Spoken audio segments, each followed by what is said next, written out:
ബംഗളൂരുവിൽ IPL ആഘോഷത്തിനിടയിലുണ്ടായ ദുരന്തത്തിൽ royal Challengers Bangalore പ്രഥമ ഉത്തരവാദികളെന്ന് സെൻട്രൽ അഡ്മിനിസ്ട്രേറ്റീവ് ട്രിബ്യൂണൽ.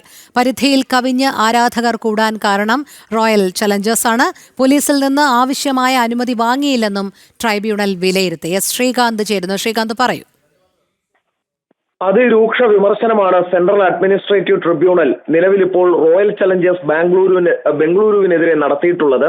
അവർ പറയുന്നത് മുൻകൂർ അനുമതി പോലീസിൽ നിന്നും വാങ്ങാതെയാണ് നിലവിൽ ഈ റോയൽ ചലഞ്ചേഴ്സ് ബംഗളൂരു ഈ പരിപാടി നടത്താൻ ആഘോഷ പരിപാടി നടത്താൻ തീരുമാനിച്ചത്. പരിധിയിൽ കവിഞ്ഞ ആരാധകർ കൂടാൻ കാരണം RCB ആണ്. RCB സോഷ്യൽ മീഡിയയിൽ പ്രചരിപ്പിച്ച വിവരത്തിന്റെ അടിസ്ഥാനത്തിലാണ് ആരാധകർ തടിച്ചുകൂടിയത്. മതിയായ സുരക്ഷ ഒരുക്കാൻ പോലീസിന് സമയം ലഭിച്ചില്ല.